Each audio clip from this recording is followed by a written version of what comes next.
कहानी की शुरुआत में हम दुनिया के सबसे खतरनाक असैसिन स्नाइपर को देखते हैं, जिसे पूरे शहर के माफिया को खत्म करने के लिए 24 घंटे का समय दिया गया है और इसी के साथ वह पूरे शहर में ऐसा तांडव मचाना शुरू कर देता है कि देखते ही देखते पूरे शहर का माफिया लगभग खत्म ही हो जाता है। तो चलिए बिना किसी देरी के कहानी को शुरू करते हैं। कहानी की शुरुआत में हम आर्थर नाम के एक भयानक असैसिन को देखते हैं, जो फ्लोरिडा में अपने परिवार के साथ एक शांत जिंदगी जी रहा था। लेकिन एक दिन उसकी पूरी दुनिया पलट जाती है जब उसके पूरे परिवार को बेहद बेरहमी से मार दिया जाता है। और उसी दिन से आर्थर उन लोगों को कुत्ते की तरह ढूंढ रहा है जिन्होंने उसकी बीवी और बच्चों को मारा है। इसके बाद हम साउथ अफ्रीका के बॉर्डर रीजन में 3 इंटरपोल की गाड़ियों को आगे बढ़ते हुए देखते हैं, जहां जेम्स नाम के एक हाई प्रोफाइल टारगेट को ले जाया जा रहा है। दरअसल इस बंदे के पास ऐसी खतरनाक जानकारी है जिसे पूरी दुनिया के सामने लाना बेहद जरूरी है। उसी गाड़ी में हम इंटरपोल एजेंट लिली को देखते हैं, जो इस पूरे मामले को संभाल रही है। लेकिन वे लोग जिस रास्ते से होकर गुजर रहे हैं वह किसी नरक से कम नहीं होता। कुछ ही दूर आगे बढ़ते ही वहाँ मौजूद लोग उन्हें भूखे भेड़ियों की तरह घूरने लगते हैं। वहीं लिली वहाँ मौजूद एक औरत को अपने बच्चों को लेकर घर में घुसते हुए देख समझ जाती है कि कुछ तो गड़बड़ है। लेकिन इससे पहले कि वो कुछ समझ पाते, अचानक उनके आगे चल रही ट्रक से कुछ टेररिस्ट बाहर निकल आते हैं और उन पर ताबड़तोड़ फायरिंग शुरू कर देते हैं। वहीं इंटरपोल ऑफिसर्स भी जवाबी फायरिंग करते हैं, लेकिन तभी चारों तरफ से और टेररिस्ट आ जाते हैं और देखते ही देखते सभी इंटरपोल ऑफिसर्स वहीं मारे जाते हैं। ये सब देख लिली किसी तरह जेम्स को लेकर वहाँ से निकल जाती है। दरअसल दोस्तों, इन टेररिस्ट्स को यहाँ जेम्स को मारने के लिए भेजा गया है, क्योंकि इस पूरे गेम का लीडर वेल्जर ये नहीं चाहता कि जेम्स उसकी पूरी काली करतूत पूरी दुनिया के सामने लाए, इसलिए वह हर हाल में जेम्स को मिटाना चाहता है। दरअसल जेम्स कभी वेल्जर का लेफ्ट हैंड हुआ करता था, लेकिन इस अचानक हुए हमले के बाद उसका नजरिया पूरी तरह बदल जाता है, क्योंकि सालों तक उसने वेल्जर के लिए काम किया और अब वही उसे मरवाने के लिए अपने आदमी भेज रहा है। पहले तो वह इंटरपोल को कुछ भी बताने के लिए तैयार नहीं था, लेकिन अब उसे समझ आ चुका है कि चाहे वो सच बताए या छुपाए, वेल्जर उसे किसी भी हालत में जिंदा नहीं छोड़ेगा। इसलिए जेम्स फैसला करता है कि अब वह हर एक जानकारी इंटरपोल को दे देगा। लेकिन आखिर वह कौन सी जानकारी है, ये आपको कुछ ही देर में पता चल जाएगा। तभी हम फिर से असैसिन आर्थर को देखते हैं, जो अभी तक अपनी फैमिली के कातिलों को नहीं ढूंढ पाया है। उस दिन भी वो बार में बैठा होता है। तभी वेल्जर का राइट हैंड पापिलोन आकर उसके बगल में बैठ जाता है और कहता है, सुना है तुम एक प्रोफेशनल असैसिन हो, मेरे पास तुम्हारे लिए एक काम है, करेगा क्या? इस पर आर्थर कहता है, मेरे पास टाइम नहीं है भाई, मैं किसी और काम में उलझा हुआ हूँ। तब पापिलोन कहता है, मुझे पता है तुम किस चीज में उलझे हुए हो। अगर तुम मेरा ये काम कर देते हो तो मैं तुम्हारे फैमिली के कातिलों को ढूंढने में तुम्हारी मदद करूंगा। क्या पता मुझे पता भी हो कि कातिल कौन है। ये सुनकर आर्थर पूछता है, काम क्या है? तब पापिलोन बताता है कि बॉस का लेफ्ट हैंड जेम्स सभी इंफॉर्मेशन लेकर भाग गया है और अब वो इंटरपोल के हाथों बंदी अवस्था में है। इससे पहले कि साला जेम्स इंटरपोल को सारी इंफॉर्मेशन दे दे, हमें उसे टपकाना पड़ेगा। इसी के साथ पापिलोन आर्थर को उसकी हर एक इंफॉर्मेशन दे देता है और साथ ही इंटरपोल एजेंट लिली को भी खत्म करने को कहता है। ये सुन आर्थर कहता है, मुफ्त में मैं ये 2 काम तो कर दूंगा, लेकिन अगर काम होने के बाद मुझे कातिलों का नाम नहीं मिला तो समझ ले मैं तेरे साथ क्या करूंगा। इसके बाद आर्थर सीधा हांगकांग पहुंच जाता है। ये बंदा इतना शातिर होता है कि वह सिर्फ 2 ही दिनों में लिली को ढूंढ निकालता है। वहीं वह उससे बहाना मारते हुए कहता है कि मैं तुम्हें पिछले 5 महीनों से फॉलो कर रहा हूँ, दरअसल तुम मुझे बहुत पसंद हो। ये सुनकर लिली पूरी तरह सन्न रह जाती है। फिर लिली कहती है कि तुम्हें पता है मेरा एक 10 साल का बच्चा है। यह सुनकर आर्थर अपना विक्टिम कार्ड खेलना शुरू कर देता है। आगे वो बताता है कि मेरी भी एक सुंदर सी दुनिया थी, लेकिन एक दिन सब कुछ पलट गया। उन कमीनों ने बहुत ही बेरहमी से उन्हें मार डाला। ये सब बातें सुनकर लिली काफी इमोशनल हो जाती है और वही उसे अपने कमरे में ले जाती है, जहाँ दोनों के बीच नजदीकियां बढ़ जाती हैं। सुबह होते होते आर्थर उसे मारने की पूरी तैयारी कर लेता है, लेकिन पूरी रात भावनात्मक और शारीरिक रूप से जुड़ने के बाद वह उसे मारने की हिम्मत नहीं जुटा पाता और बिना कुछ किए वहाँ से निकल जाता है। बाहर निकलते ही वह डील कैंसिल करने ही वाला होता है कि तभी पीछे से लिली उसे गन पॉइंट पर ले लेती है, क्योंकि उसे पता चल चुका होता है कि आर्थर एक प्रोफेशनल हिटमैन है और वह उसे मारने आया था। इसके बाद आर्थर भी अपना पिस्टल निकालकर उस पर गोलियां बरसाने लगता है, लेकिन लिली एक गाड़ी में छुप जाती है और मौके पर ही दूसरे डायरेक्शन से निकलकर आर्थर को गोलियों से भून देता है। वहीं आर्थर समझ ही नहीं पाता कि हुआ क्या। अपने आखिरी पलों में भी उसकी आंखों के सामने उसकी फैमिली ही नजर आ रही थी। तभी वहाँ 2 लोग आते हैं और उसके बॉडी को ले जाते हैं। इसके 2 दिन बाद हम आर्थर को एक ऑपरेशन थिएटर में देखते हैं, जहाँ वह पागलों की तरह हरकतें करने लगता है। बेचारा समझ ही नहीं पाता कि उसके साथ आखिर हो क्या रहा है। वहीं डॉक्टर हेलन किसी तरह उसे शांत करती है और बताती है कि अभी अभी तुम्हारा एक भयंकर ऑपरेशन हुआ है, लेकिन तुम जिंदा हो, इसलिए शांत रहो। इसके बाद पापिलोन वहाँ आकर उसे बताता है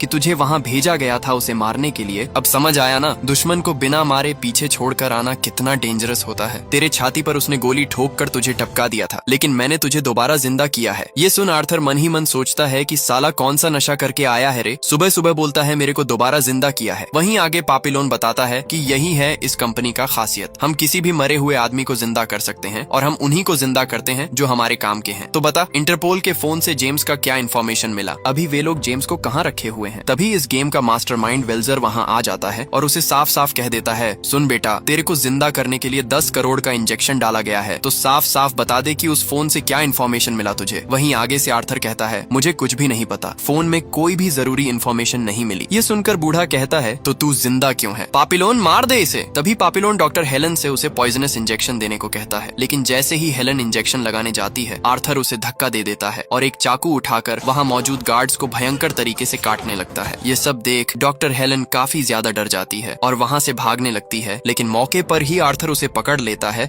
और उससे पूछता है कि कौन सा ऑपरेशन किया है तुम लोगों ने मुझ पर। इस पर डॉक्टर बताती है कि यह वेल्जर का एक सीक्रेट ऑपरेशन है, जिससे हम किसी भी मरे हुए आदमी को 24 घंटे के लिए वापस जिंदा कर सकते हैं, लेकिन 24 घंटे पूरे होते ही तुम फिर से मर जाओगे। तभी आर्थर देखता है कि उसके हाथों में 24 घंटे का काउंटडाउन शुरू हो चुका है। इसके बाद वह हेलन को होस्टेज बना लेता है ताकि वहाँ से बाहर निकल सके। कुछ ही देर में वह सभी गार्ड्स को मार देता है और वहाँ से निकलते ही एक गाड़ी छीनकर सीधे इंटरपोल ऑफिस की ओर निकल पड़ता है। दूसरी तरफ हम इंटरपोल ऑफिस में लिली को देखते हैं, जो कि कुछ प्रेस रिपोर्टर्स को बुलाकर जेम्स का बयान ले रहे हैं ताकि जल्द से जल्द वेल्जर के ये सारे अजीबोगरीब काले काम दुनिया के सामने लाए जा सकें। वहीं आगे जेम्स बताता है कि वेल्जर एक साइको साइंटिस्ट है, वो लोगों को पहले जान से मारता है, उसके बाद उन्हीं लोगों को जिंदा करने के लिए एक्सपेरिमेंट चलाता है और इस एक्सपेरिमेंट के चक्कर में अब तक हजारों लोग मारे जा चुके हैं। जेम्स ये सारी इन्फॉर्मेशन दे ही रहा था कि तभी दूर से एक स्नाइपर रिपोर्टर को एक ही शॉट में उड़ा देता है और ऐसे ही करके वह वहाँ मौजूद सभी लोगों को उड़ाना शुरू कर देता है। ये सब देख लिली समझ जाती है कि जरूर ये स्नाइपर जेम्स को ही मारने आया है, इसलिए वो उसे सिर नीचे रखने को कहती है। दूसरी तरफ स्नाइपर लगातार शॉट चलाता ही जा रहा होता है। वहीं हम देखते हैं कि ये स्नाइपर और कोई नहीं बल्कि पापिलोन है। लिली तुरंत जेम्स को लेकर वहाँ से निकलने लगती है। वहीं नीचे से भी गार्ड आकर उन पर अंधाधुंध गोलियां बरसाने लगता है। लिली किसी तरह उन गार्ड्स को चकमा देकर बाहर चली आती है। बाहर भी उनके पीछे से 2 गार्ड उन पर गोलियां बरसाने ही वाले थे कि तभी मौके पर आर्थर अपनी गाड़ी लेकर आ जाता है। आर्थर को फिर से जिंदा देखकर लिली का तो होश ही उड़ जाता है। तभी आर्थर तुरंत दोनों को गाड़ी में बैठाकर वहाँ से निकल जाता है। वहीं रास्ते में भी पता नहीं कहां से गुंडे आकर उन पर गोलियां बरसाने लगते हैं और इसी गोलीबारी के चलते 2 पुलिस वैन भी उनके पीछे लग जाती हैं। वहीं लिली किसी तरह एक गार्ड को ऊपर भेजना शुरू कर देती है। तभी आर्थर भी उनकी गाड़ी को एक लॉरी से ठोककर एक्सीडेंट करवा देता है और इसी एक्सीडेंट में दोनों पुलिस वैन भी वहीं पलट जाती हैं। वहीं लिली देखती है कि सभी गार्ड्स मारे जा चुके हैं। वे तीनों शांति से आगे बढ़ ही रहे थे कि तभी पता नहीं कहां से जेम्स की छाती में एक बुलेट आकर लगती है और यह भयानक शॉट फ्लाईओवर के ऊपर से पापिलोन ने मारा है। कुछ दूर आगे जाते ही वह लोग जेम्स को बचाने की कोशिश करते हैं, लेकिन अंततः जेम्स वहीं मारा जाता है। तभी लिली को जेम्स के हाथों में एक मेमोरी कार्ड मिलता है जो कि उसने कैमरा से निकाल लिया था। वहीं लिली आर्थर से पूछती है कि मैंने तो तुम्हें मार दिया था, तो तुम फिर से कैसे जिंदा हो गए? आगे से आर्थर उसे सब कुछ बता देता है कि पिछले कुछ दिनों से उसके साथ क्या क्या हो रहा है और यह भी बताता है कि उसके पास बस 13 घंटा बचा हुआ है और इन्हीं 13 घंटों में उसे कुछ लोगों को टपकाना है। पहला, जिसने उनके परिवारों को मारा, और दूसरा, रेड माउंटेन कंपनी का लीडर वेल्जर। वहीं हम कंपनी में पापिलोन को देखते हैं। तभी उसका चमचा आकर उसके हाथों में वो कैमरा थमा देता है, लेकिन जैसे ही पापिलोन कैमरा खोलता है उसे उसमें ड्राइव नहीं मिलता। इसी बीच वहाँ वेल्जर का कॉल आ जाता है। आगे से वह साफ साफ कह देता है कि नाव डूबने वाली है, तो मुझे नहीं पता तुम क्या करोगे, लेकिन मुझे हर हाल में वो मेमोरी कार्ड चाहिए। अगर वो पब्लिक हो गया तो सबसे पहले मैं तुझे आकर ठोकूंगा, उसके बाद तेरे पूरे खानदान को। ये सुनकर पापिलोन पूरी तरह भड़क जाता है। तभी उसका चमचा उसे बताता है कि उसका एक छोटा बेटा है। फिर क्या, पापिलोन तुरंत अपने गार्ड्स को उस बच्चे को उठाने के लिए भेज देता है। इसके बाद पापिलोन सीधा लिली को कॉल करते हुए कहता है कि अगर 24 घंटे के अंदर अंदर उसे वो ड्राइव नहीं मिला तो वो अपने बच्चे को हमेशा के लिए खो देगी। ये सुनते ही लिली का मानो दुनिया ही खत्म हो जाती है, क्योंकि किसी भी माँ के लिए अपने बेटे को हमेशा के लिए खो देना क्या होता है ये आप लोग समझ ही सकते हैं। इसके बाद आर्थर तुरंत लिली को लेकर अपने घर पहुंचता है और वहाँ अपने सभी हथियार पैक करना शुरू कर देता है। लिली भी उसके घर में उसकी बीवी और बच्चों की तस्वीरें देखकर समझ जाती है कि उसने जो विक्टिम कार्ड खेला था वो सच था। उधर आर्थर देखता है कि उसके पास अब सिर्फ 8 घंटे बचे हुए हैं, इसलिए दोनों बिना समय गंवाए वहाँ से निकल पड़ते हैं और सीधे अफ्रीका के सबसे खतरनाक माफिया के पास पहुँच जाते हैं। वहाँ आर्थर उससे मदद मांगते हुए कहता है कि भाई मेरे पास बहुत कम वक्त बचा है, रेड माउंटेन नाम की एक कंपनी है, उसने इनके बच्चे को उठा लिया है, मुझे उसे छुड़ाने में तुम्हारी मदद चाहिए। इस पर माफिया जैकोव पूछता है कि मैं तेरी मदद क्यों करूं? तभी लिली उसे बताती है कि ये कंपनी अफ्रीकन लोगों को टारगेट करती है अपने एक्सपेरिमेंट्स के लिए, जिनमें अब तक सैकड़ों मासूम अफ्रीकन्स मारे जा चुके हैं और यह तुम्हारी जिम्मेदारी है कि उनके खिलाफ आवाज उठाओ या फिर उन्हें खत्म करो। लेकिन जैकोव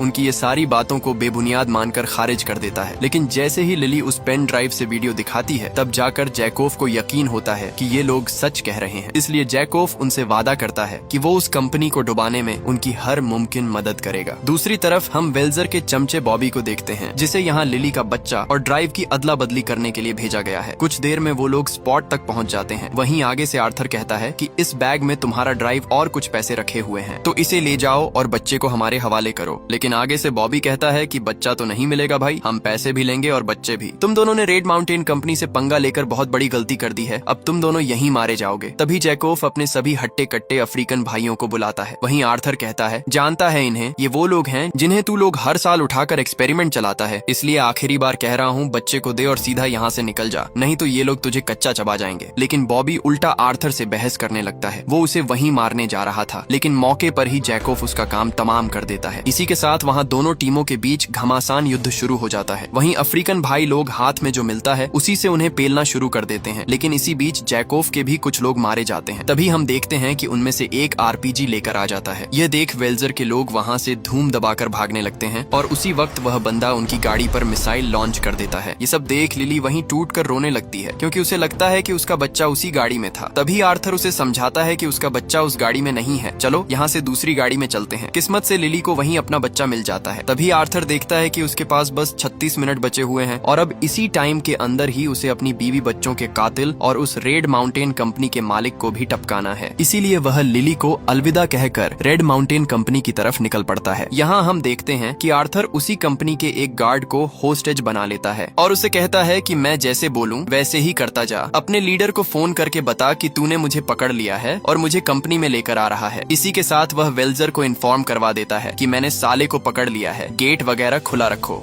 लेकिन स्पॉट में पहुंचते ही पापिलोन को उसका चाल सीसीटीवी कैमरा से पता चल जाता है। वहीं वेल्जर पापिलोन से साफ साफ कह देता है कि साला जिंदा नहीं बचना चाहिए। दूसरी तरफ आर्थर अपनी गाड़ी को पूरी तेजी से दौड़ाते हुए अंदर घुसा देता है। वहीं वहां मौजूद सिक्योरिटी गाड़ी पर अंधाधुंध गोलियां बरसाने लगती है। कुछ ही देर में वो गाड़ी को सीधा बिल्डिंग के अंदर घुसा देता है। तभी वहां मौके पर सिक्योरिटी पहुंच जाती है और गाड़ी को चेक करने लगती है, लेकिन उन्हें गाड़ी के अंदर आर्थर की जगह कुछ TNT मिलता है। ये देख सभी गार्ड्स वहां से धूम दबाकर भागने लगते हैं और इसी बीच बिल्डिंग में एक भयंकर ब्लास्ट हो जाता है। यह सब देख लीडर वेल्जर अपने सभी गार्ड्स को साफ साफ कह देता है कि साला ये बिल्डिंग से जिंदा बचकर नहीं जाना चाहिए, जल्द से जल्द ढूंढो और पकड़ो उसे। तभी सभी गार्ड्स कुत्तों की तरह उसे ढूंढने लगते हैं, लेकिन लाख कोशिश करने के बावजूद उन्हें आर्थर नहीं मिल पाता। लेकिन तभी अचानक आर्थर उन्हें वहीं सरप्राइज अटैक दे देता है और इसी के साथ वह वहां मौजूद सभी गार्ड्स को टपकाना शुरू कर देता है।